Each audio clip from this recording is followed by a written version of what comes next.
1998 ख्वाजा हसन सरकार की दरगाह भैंसोड़ी शरीफ में एक सिख सरदार साहब बड़े अदब से हाजिरी दे रहे थे। इस मंजर को कुछ सूफी हजरात बड़ी गौर से देख रहे थे कि एक सिख साहब को हमारे मुर्शिद से इतनी मोहब्बत कैसे। आखिर उन्होंने पूछ ही लिया, सरदार जी, आपको ख्वाजा हसन सरकार से इतनी मोहब्बत कैसे हुई?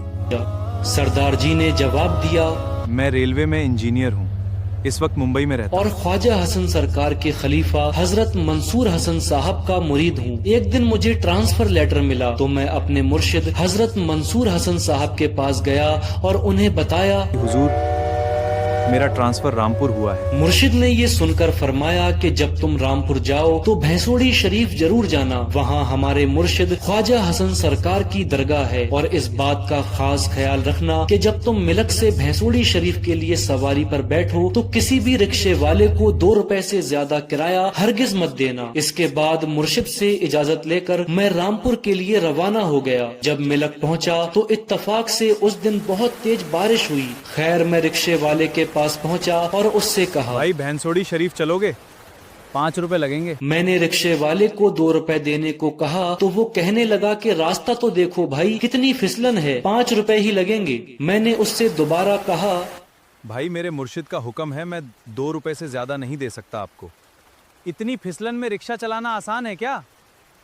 5 रुपए में चलना है तो बोलो। मैं परेशान हाल ये सोचने लगा कि अब कैसे जाऊं। भैंसोड़ी शरीफ जाना भी जरूरी है और मुर्शिद का हुक्म मानना भी। मैं इसी परेशानी के आलम में बाजार में खड़ा था, तभी मैंने देखा कि एक नूरानी चेहरे वाले बुजुर्ग साइकिल पर एक लंबा सा पाइप रखे हुए दुकानदार से बात कर रहे हैं और कह रहे हैं कि भाई, क्या तुम्हें मीटर से फिट बनाने आते हैं? दुकानदार ने मना किया तो मैंने आगे बढ़कर कहा कि जनाब, मुझे बनाना आते हैं। और मैंने उनका काम मुकम्मल किया तो उन्होंने मुझसे पूछा कि बेटा, तुम इस इलाके के नहीं लगते हो, यहाँ कैसे आना हुआ? तो मैंने उन्हें सारा माजरा सुनाया तो उन नूरानी बुजुर्ग ने फरमाया, बेटा ऐसा करो कि तुम मेरी साइकिल ले जाओ और वापस आकर इसी दुकान पर दे देना। मैं उनकी साइकिल लेकर भैंसोड़ी शरीफ की तरफ रवाना हो गया। थोड़ी दूर चलकर एक दोराहा आया। मैं सोचने लगा कि अब दाएं जाऊं या बाएं। वहीं पास में खेत के अंदर एक झोपड़ी बनी हुई थी, उसमें से एक बुजुर्ग बाहर आए और मुझे दाएं तरफ जाने का इशारा किया। मैं दाएं तरफ रवाना हुआ, मगर ये सोचने लगा कि रास्ता बताने वाले बुजुर्ग की शक्ल साइकिल देने वाले बुजुर्ग से काफी मिलती जुलती है। ये सोच ही रहा था कि देखा कि खेत में एक बुजुर्ग आहिस्ता आहिस्ता चल रहे हैं। उनकी शक्ल भी रास्ता बताने वाले बुजुर्ग से बड़ा मिल रही है। खैर, मैं भैंसोड़ी शरीफ पहुंच गया, वहां दरबार में हाजिरी दी। उसके बाद सज्जादा नशीन की खिदमत में हाजिर हुआ। जिस कमरे में सज्जादा नशीन बैठे हुए थे, वहीं सामने दीवार पर एक तस्वीर थी जिस पर पर्दा पड़ा हुआ था। मैंने सज्जादा नशीन से अर्ज किया,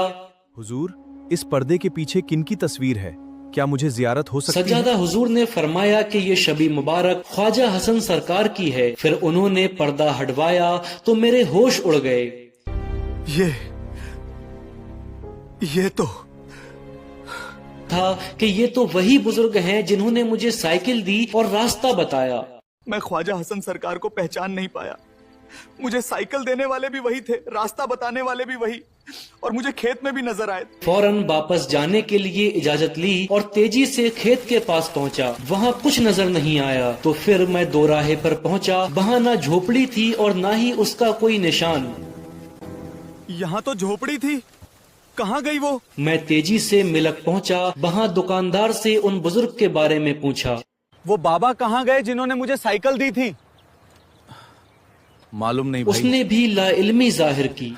इस बात को 19 साल गुजर गई, लेकिन मैं 19 सालों से लगातार दरगाह पर हाजिरी दे रहा हूँ, इस उम्मीद में कि काश एक बार और हुजूर का दीदार हो जाए और मैं चरण चूम लूं।